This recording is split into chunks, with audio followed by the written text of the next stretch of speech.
Good afternoon, guys. So today we're going to be working on Workbook 2, which is found in obviously your Certificate 2, providing customers with safe food and a clean restroom. So if we can all go to page 17, which is activity 4, keeping primary storage areas organised.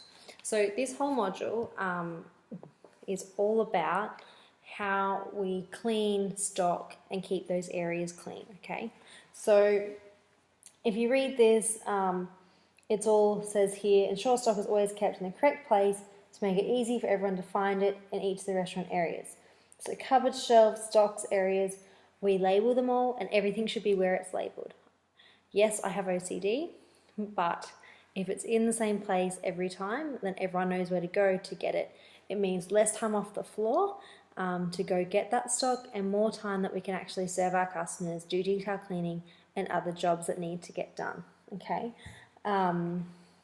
cool. So what this one is, with your coach, walk through the 3 main areas on the following page and list any corrective actions that you need to be taken. So if I'm not there and you want to do this activity, that is okay, all right? What I need you to do is actually do it. Okay, so the 3 areas we're checking is the walk-in freezer, the walk-in fridge, and the dry stock areas. So obviously we have 5 stores, each store is different, okay? So if we're working in Harbour Town, we have 2 walk-in fridges, all right? So you're gonna need to check both those fridges, not just the one. Whereas though if you're at, say, Pack Pines or Hope Island, Australia Fair, and Runaway Bay, you're just gonna have the one fridge to check. In terms of freezers, all of you only have one technically walk-in freezer. For Australia Fair, this is we're talking about the ones downstairs, not so much your little freezers up on the actual area where the store is. Okay, so we need to check that they're within the right temperature range. Now, this is really important because if food isn't kept within the right temperature range, then we can get food poisoning as a result, because it allows bacteria to grow, it can allow mold to grow, it can make its shelf life a lot smaller because it hasn't been held properly. Okay, an example is if meat, for example, is not covered properly, then it will get freezer burn if it's in the freezer, but also if it's exposed and it's the wrong temperature, it's going to defrost slightly, and then that can allow the bacteria like salmonella to grow, which can be deadly. Okay, a lot of the times it's not, it just makes you quite sick, but it can be deadly. Okay, so as we're walking into the freezer, we want to take with us the thermometer, which is the food temp, so it has a little probe on it, has the on-off button, okay?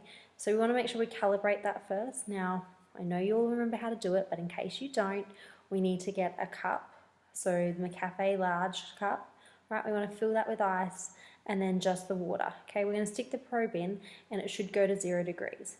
If it doesn't, then we need to troubleshoot, okay? Now go ask the manager that's on duty for help with that, or myself if I'm there, and we'll do that with you. So once we've done that, we're going to take that with us. Now, as we're walking into each of these areas, if you look straight above the door that you're about to walk into, there's a big box, okay? On that box, it will tell you what the temperature of the fridge or the freezer is. Now, for example, if you've held that door open for the last 5 minutes, which you shouldn't have, but if you have, the temperature is not going to be an accurate reading, because obviously hot air has been able to flood that area that's meant to be cold and change the temperature.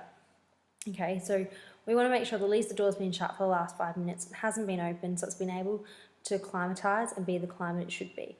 Alright, so if we look up at that temperature gauge, if it's the freezer, it needs to be between -18 and -23. If it's outside those areas, it's either going to freeze the product past where it's meant to be, and then it's not going to defrost properly in time when we bring it out onto the floor, or it's going to not cook properly because it's too frozen, okay? Or it's going to be too defrosted that when we cook it, it's going to burn it, or not cook it properly because it's already defrosted too much, according to the settings that are calibrated to make it when it's defrosted at that particular temperature, okay? And that's the same as the walk-in fridge. So as we go in, we check that temperature. We can then also probe something that's in the freezer. So if a box of meat's open, you can open the meat and then probe the meat and see what the temperature is, okay? So if the temperature is correct, we're going to click yes. If it's not, then we're going to check the corrective action. So is our, make sure our parameters is checked. Make sure that, the freezer door has been shut for 5 minutes, the freezer door is actually shutting, or the fridge door is actually shutting. Okay, that the locks are working, that the aircon is actually turned on in the freezer, because some people turn it off to do delivery, which is a big no. All right, the next one, is there any stock on the floor? So you shouldn't see anything any cardboard directly on the ground. So it should always be on a crate of some sort. So those metal ones are in the freezer, or the metal runs that are in the freezer or the fridges.